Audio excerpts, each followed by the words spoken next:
Have you had an experience with shadow people? All reports around the world describe intense, cosmic-like fears and an inability to move while someone in the shadows watches you. Sometimes just next to your bed, sometimes lurking intensely against the wall or a tree, when you are out late at night in a desolate place. What are you doing there? Call someone, maybe a cab, and leave. Because shadow people cause sleep paralysis, sometimes wear a hat and look like Freddy Krueger with glowing red eyes and teeth. Yes, a silhouette in human form is watching you from the shadows. Maybe it sits on your lungs and sucks out your breath.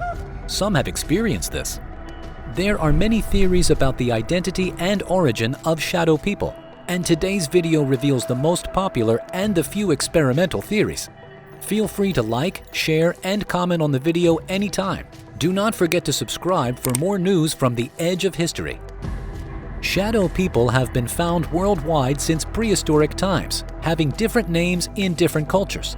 They play a lead role in folklore, paranormal history, and cryptids. We are talking about an ancient phenomenon that is more openly discussed today, partly thanks to the internet, and partly because their apparitions have increased since 2019, as frequency theorists believe. The ancient Greeks called it shadow. In Italy, it appears as a witch, a ghost, or sometimes as a terrible humanoid cat. It is called a pandafece, and a broom next to the bedroom door is said to help ward it off. In Newfoundland, it is known as the legend of the old hag. Among the Inuit, it is a shamanistic attack.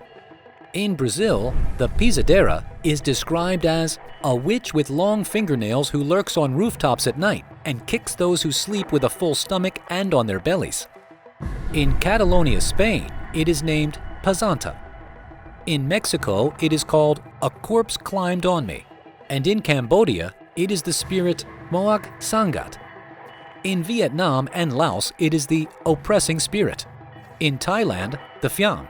In Japan, Kanashabari. In China, spirit oppression, etc. An 18th century painting by Henry Fuseli, The Nightmare, depicts a goblin-like figure crouching on the outstretched, lifeless body of a woman. In each story, a terrifying supernatural being is described, often in sinister black, taking one's breath away while half asleep or awake. In medical science, this experience is called sleep paralysis. Sleep paralysis, as the name implies, is the inability to make voluntary movements, either at the beginning of sleep, hypnagogic or predormital form, or upon waking during the night or in the morning, hypnopompic or postdormital form. During the phase of rapid eye movements, REM, the muscles relax to the point of becoming immobile, probably to prevent us from acting out our dreams violently during sleep. This is also the phase when dreams are most intense. People who experience sleep paralysis have basically woken up before they have stopped dreaming. Sleep paralysis is a very common sleep problem. It is estimated that 8% of people deal with it regularly, and some estimates are that up to 40% of people deal with it at least once in their lives. Many people suffering from sleep paralysis also experienced hypnagogic hallucinations, vivid images perceived during the transition from wakefulness to sleep or vice versa. Spiders or insects crawling up walls are particularly common. The same is true of human-like figures. These episodes are often accompanied by a deep sense of fear and anxiety, and the feeling that something is trying to harm the sleeper. Science describes how stimulation of a specific brain region, the left temporoparietal junction, TPJ, can actually induce hallucinations, not just of a chest-squeezing creature, but of shadowy humanoids. This same part of the brain is responsible for the general feeling of being followed or watched. The phenomenon possibly explains how the brain perceives itself. To recognize its own body, the brain uses sensory information, such as visual and proprioceptive cues that indicate the position of body parts in relation to each other and to everything else. It is known that a specific area of the brain, TPJ, compiles some of these cues. When this function is disturbed, the brain perceives two bodies instead of one and mistakes the second for that of a stranger. The causes are unclear, but research has linked it to stress, lack of sleep, excessive alcohol consumption, and even leg cramps. There is also a strong link between sleep paralysis and other sleep disorders, such as narcolepsy and obstructive sleep apnea, a condition characterized by breathing cessations. According to scientists, our nightmares are only in our heads because our minds are playing tricks on us. However, according to people and their various cultures, shadow entities are ghosts, demons, spiritual beings, astral bodies, time travelers, interdimensional beings, or extraterrestrials. To call these entities spirits, we must first define spirits. By almost any definition, these spirits are something other than ghostly apparitions. While ghost apparitions are almost always misty white or vapor-like, or have a distinctly human form and appearance, very often with recognizable clothing, shadow people are much darker and more shadowy. In general, shadow people often have human outlines or shapes, but because they are dark, the details of their appearance are lacking. This is in contrast to many ghost sightings, where the witness can describe the facial features, clothing style, and other details of the ghost. The one detail most often mentioned in sightings of shadow beings is their red glowing eyes, and ghosts do not have eyes. The dark countenance and malignant feelings often reported have led many researchers, especially in the field of folklore, to suggest that they may be demonic in nature. But if they are demons, what is their purpose or intent in showing themselves in this way? Are they just trying to scare us?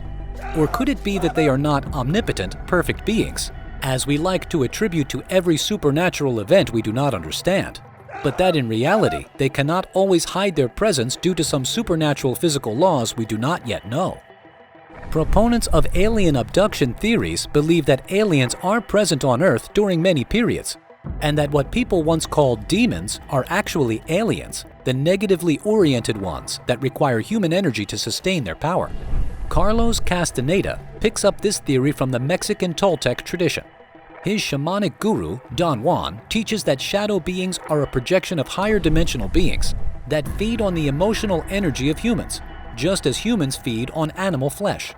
Don Juan goes further and claims that we are bred and held captive by these creatures, just as we breed and hold animals captive. Apart from controlling our extreme emotions, there is not much we can do about it, as this is part of the natural order. And only when we attain a higher consciousness will we be able to stand up for ourselves and offer direct resistance. Meanwhile, one theory suggests that shadow people are the shadows or essences of people who have out-of-body experiences. According to this theory, we all travel out of the body when we sleep. Perhaps we see the ephemeral astral bodies of those who sleep travel. This would mean that everyone is a dream of someone else. There are many folk tales and literature from mystical realism that support this possibility. Leave us your thoughts in the comment section. Another theory is that people from the future found the means to travel to the past, our present. However they accomplished this incredible feat, perhaps they appear to us in this state only as temporary shadows while they observe the events of our timeline. They could also be your future self. If you think this might be the case, say hello and see what happens. I would ask them their name and where they are from. Maybe they are lost, but they are afraid to ask you lest they scare you to death. Then they will never be able to leave your timeline. Even mainstream science today agrees that there are other dimensions than the three we live in. And if these other dimensions exist, who or what inhabits them? Some theorists claim that these dimensions exist parallel to our own and are very close to it, although they are invisible to us. And if there are inhabitants in these other dimensions, is it possible that they have found a way to enter our dimension and become at least partially visible? If so, then they could very well appear as shadows. Psychics and other sensitives have long believed that beings on other planes of existence have a different vibration. Science is beginning to look at reality at the quantum level in the same way, that particles of the smallest size exist as vibrations. Perhaps the vibrations of our existence are beginning to mix with those of another dimension, which explains the increase in phenomena such as ghosts, shadow people, and possibly aliens. The phenomenon of alien abductions is so bizarre that it is not surprising that aliens are suspected of being shadow people. Abductees have reported in many cases that the gray aliens appear to be able to walk through walls and closed windows, and suddenly appear and disappear, among other mundane abilities. They may also be able to keep track of their alien plans while hiding in the shadows. Whatever shadow people may be, the fact is that there is much overlap between the above theories. Aliens and ghosts could be interdimensional beings, or aliens could be time travelers. If we go through all the theories and facts, it seems that aliens have been monitoring the Earth since prehistoric times. Creepy. But don't worry, if you see something in the corner of your eye, just pull all your strength and tell it mentally to go away. According to quantum physics, who gathered a lot of evidence on interdimensional nature of our world, no one can go against your free will in this universe. Go people! If you liked our video, please share and comment to start a discussion about this crazy phenomenon of antiquity. And do not forget to subscribe to our channel that demystifies nature and society for your enjoyment.